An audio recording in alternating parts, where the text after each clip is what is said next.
Você se considera uma pessoa inconformada com as coisas?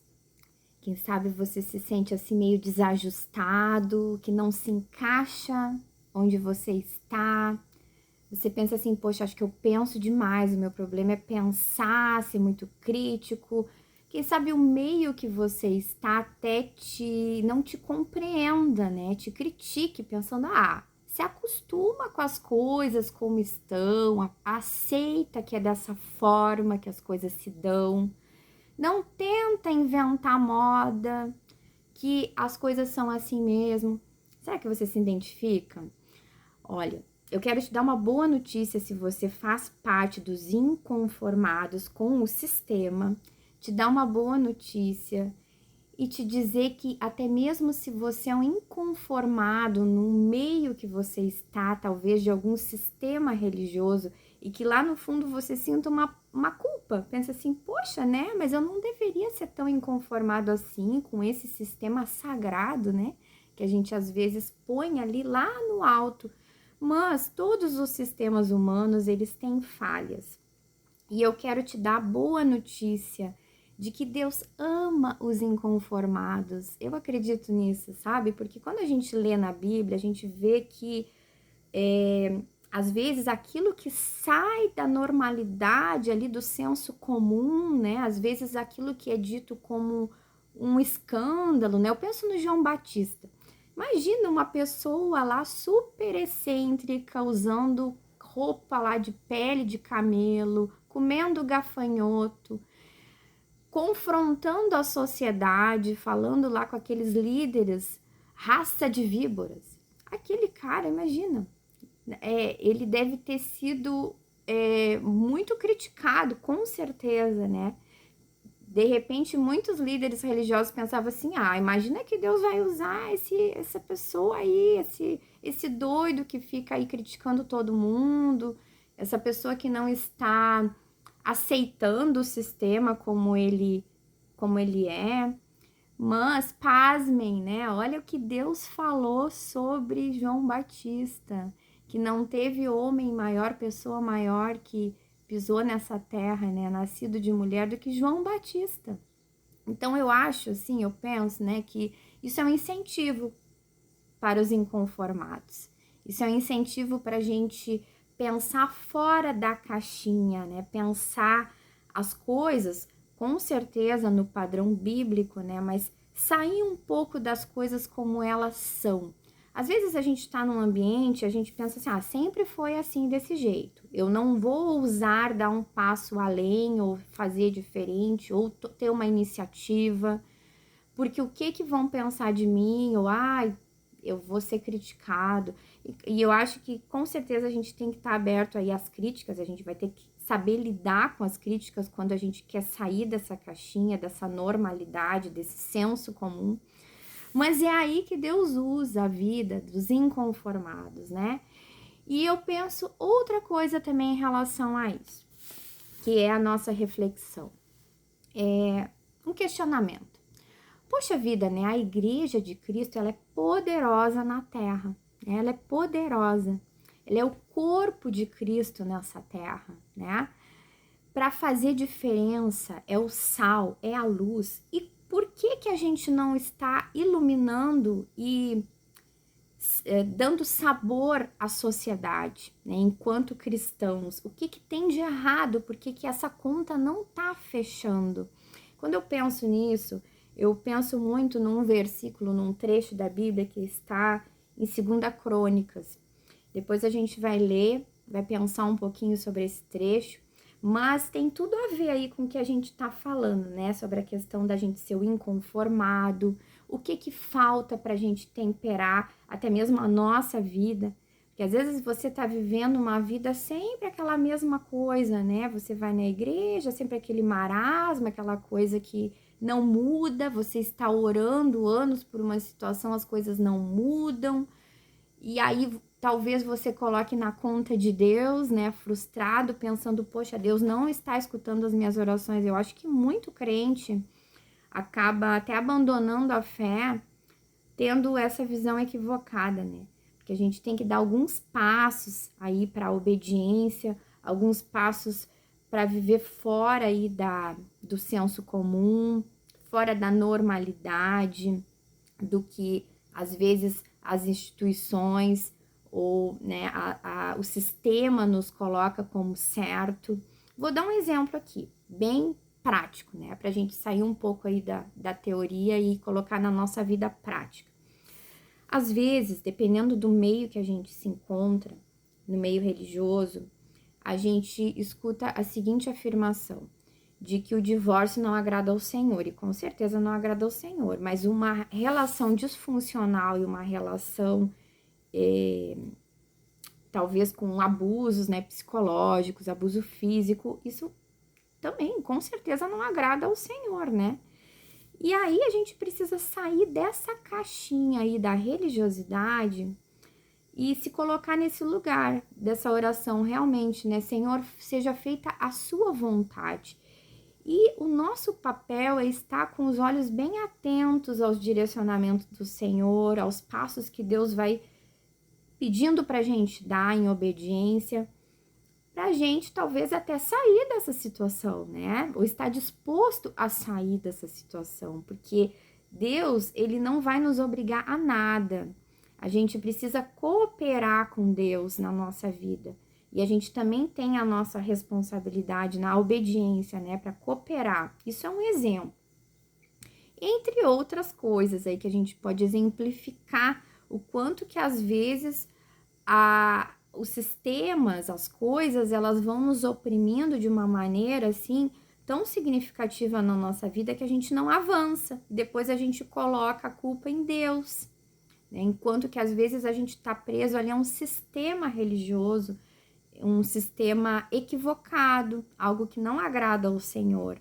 E a gente precisa ter esse passo aí, dar esse passo de ser inconformado, né? Porque afinal de contas, uma vida com Deus, eu acredito que é uma vida plena, né? Não é uma vida imune a problemas, né? Perfeita, que a gente não vai ter desafios, mas é uma vida plena. Deus não quer que a gente viva um jugo, uma escravidão, né? Uma vida errada.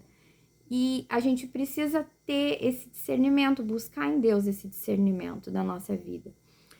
E na Bíblia, né, como eu estava falando no livro de 2 Crônicas, no capítulo 7, versículo 14, tem um trecho bem conhecido que eu gosto muito, assim, de refletir sobre esse trecho e pensar, assim, por que que o Brasil é um país que tem tantos cristãos, né? E por que que a sociedade está indo de mal a pior? O que que acontece? Essa conta não fecha. O que que a gente está se conformando, talvez, aí com um sistema, com uma forma, com uma estética religiosa, né? Com um formato, com algo ali já dado, né? Pelas pessoas, pelos sistemas. E a gente não está se voltando para a Bíblia, né? Para o que a Bíblia fala. Olha só que legal esse trecho que fala assim, ó, se o meu povo, que se chama pelo meu nome, se humilhar e orar, buscar a minha face, se afastar dos seus maus caminhos, dos céus, o ouvirei, perdoarei o seu pecado e curarei a sua terra. Então esse trecho ele é riquíssimo aí de caminhos que a gente tem que tomar para a gente ter essa transformação, essa mudança na nossa vida e também na sociedade, porque a partir da nossa vida as famílias são transformadas, né? A nossa vida é transformada e a gente consegue impactar a sociedade como cristãos, como sal e como luz nessa terra, né? Estabelecendo o reino de Deus sobre a terra, que é a nossa missão aqui nesse mundo. Então tem uma condicional, né? Se o meu povo, né? Nós somos o povo do Senhor. Então é uma condição para nós.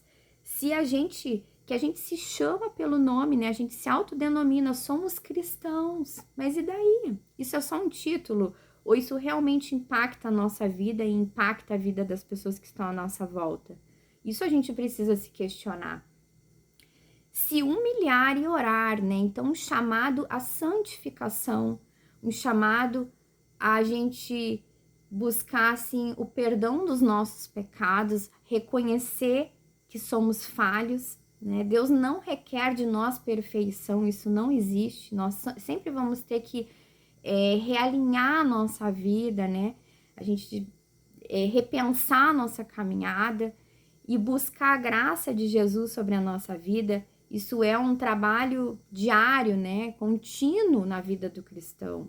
Aquela pessoa, aquele religioso que se coloca como acima dos demais perfeitos, né?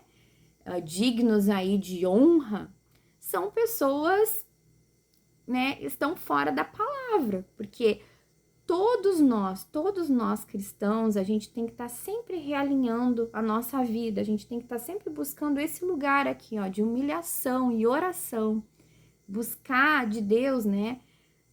Senhor, me mostra, né? Sonda o meu coração, me mostra os meus caminhos, porque às vezes até a gente mesma, a gente não se dá conta dos nossos pecados.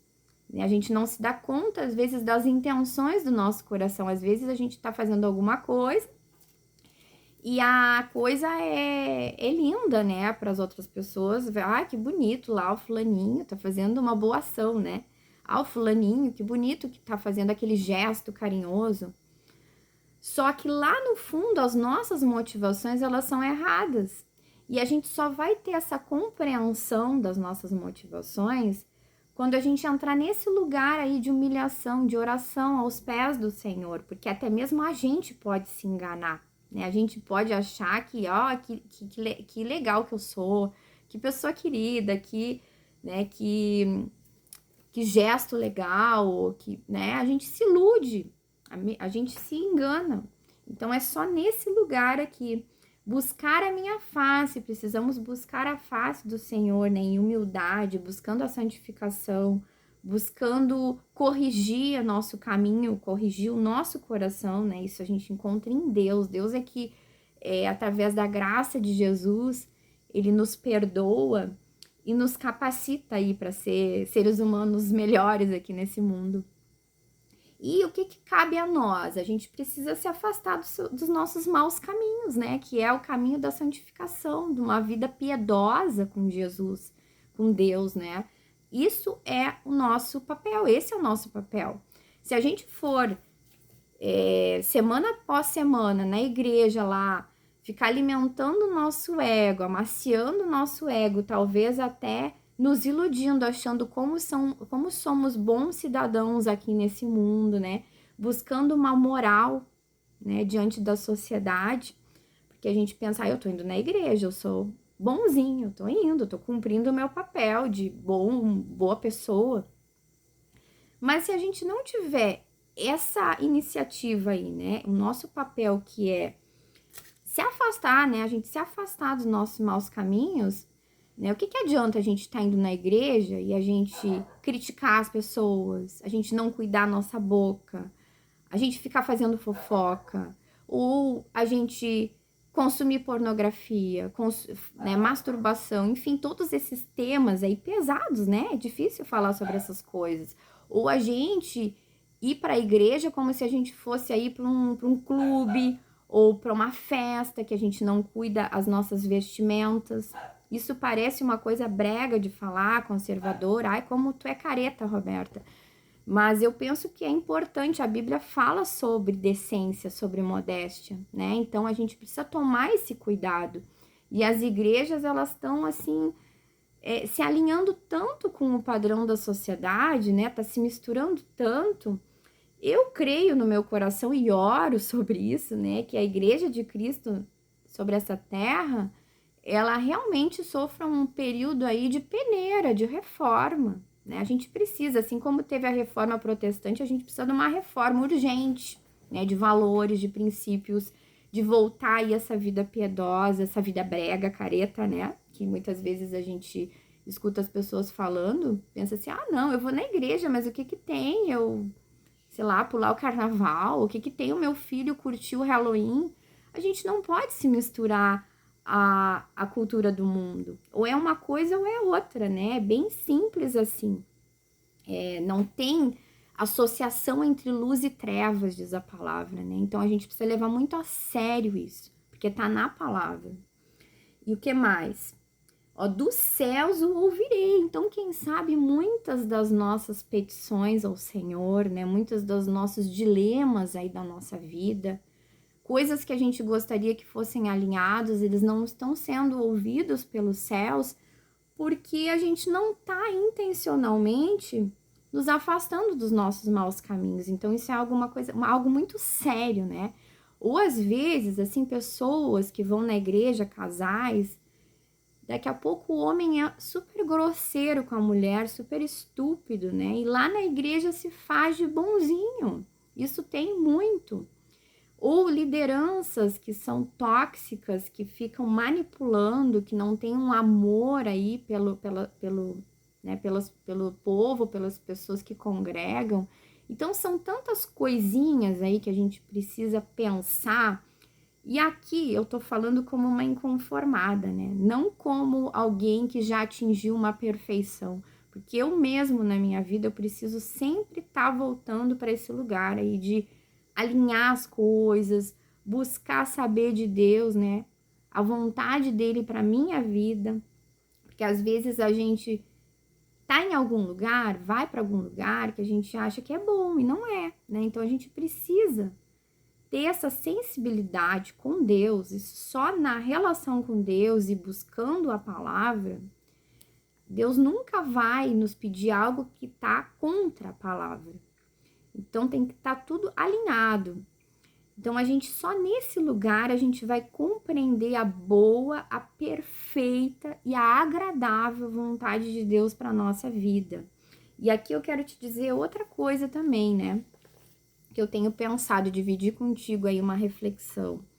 Às vezes a gente está passando um caos na nossa vida, uma situação difícil, desafiante, não quer dizer que Deus está longe, né? Que Deus nos abandonou, pelo contrário, às vezes Deus está realinhando aí a nossa vida, colocando as coisas em ordem. A gente tá com a vida perfeita, quem sabe você tá com muito dinheiro no bolso, você tá com aquela família margarina que aparentemente tá tudo ok, tudo bonito, né? Mas você está longe da vontade de Deus. E quem sabe uma pessoa que está aparentemente com uma vida toda desorganizada, que no natural a gente olha assim, pô, essa pessoa tá tendo um monte de problema, só tá tendo prejuízo aí na vida, perdendo um monte de coisa. Quem sabe essa pessoa tá mais no centro da vontade de Deus, né? Porque Deus tá reestruturando as coisas. Então, olha, é muito complexa a coisa, né? A vida com Deus, ela é dinâmica, ela não é monótona e ela é maravilhosa, assim, a gente experimentar isso, né? Os movimentos do Senhor na nossa vida. E voltando ao assunto do vídeo, né? No início do vídeo, falando sobre também o movimento de Deus na igreja, e a gente ser inconformado com o sistema, eu quero te encorajar aí a não ficar tão preso, né, nesses formatos. Se você é uma pessoa que pensa assim, poxa, mas tem que ter algo a mais, não pode ser só eu ir na igreja, essa coisa assim tão esquematizada. Eu quero viver mesmo o evangelho, fazer diferença na vida das pessoas, eu quero viver o que está na Bíblia. Eu quero viver esse poder do Senhor. Eu quero te encorajar, busque mais, busque algo a mais da presença de Deus, né? Busque experimentar aí mais do secreto do Senhor, da leitura da Bíblia. Peça para Deus usar a sua vida. Cada vida é preciosa aos pés do Senhor. Deus pode usar a nossa vida, né, com poder, com influência nesse mundo, para a gente estabelecer o amor e a justiça, né? Porque a igreja é o corpo de Cristo nessa terra e isso é algo muito relevante, né? Através de nós, através das nossas vidas, dos nossos vasos tão frágeis, o poder de Deus opera em nós através de vasos tão frágeis e tão, talvez assim como tem aquela palavra agora que tá tão em alta, né? Improváveis, né? E a gente vê na Bíblia que Deus, ele usa muito esses inconformados, esses improváveis. E sabe, eu tô falando com algum aí, e eu quero te encorajar, não desiste, porque a palavra do Senhor é fiel. Nos últimos tempos, Deus vai levantar um povo sincero, um povo genuíno, um povo inconformado, um povo que quer estabelecer o reino dele nessa terra, né? Um povo que está aguardando ansiosamente a volta de Jesus, um povo que não vai medir esforços aí para proclamar as boas novas de salvação. Então, quem sabe eu estou falando aí com alguém que faça parte desse povo tão precioso de Deus sobre a terra. E para encerrar, eu quero ler para nós que eu separei em João 14, 12, um trecho, né, que fala assim, ó: digo a verdade, Jesus falando. Aquele que crê em mim fará também as obras que tenho realizado e fará coisas ainda maiores do que essas. Então, olha que maravilhosa essa promessa de Jesus, né? E de novo essa reflexão. Nós estamos sendo uma igreja, infelizmente, uma igreja muito Nutella, né? Muito longe, distante aí do plano de Deus, do que está na Bíblia. A gente precisa dar esse passo além de ousadia, de fé, de entrega, de arrependimento, de consagração, de santificação, para a gente poder viver isso aqui que Jesus falou, né? Ó, a gente vai fazer o que Jesus fez e coisas maiores ainda. Olha que incrível. Olha, se a gente pensar no ministério de Jesus sobre essa terra, uma pessoa pode ser ateu, pode ser o que for. Não tem como questionar a influência que Jesus teve nesse mundo, né?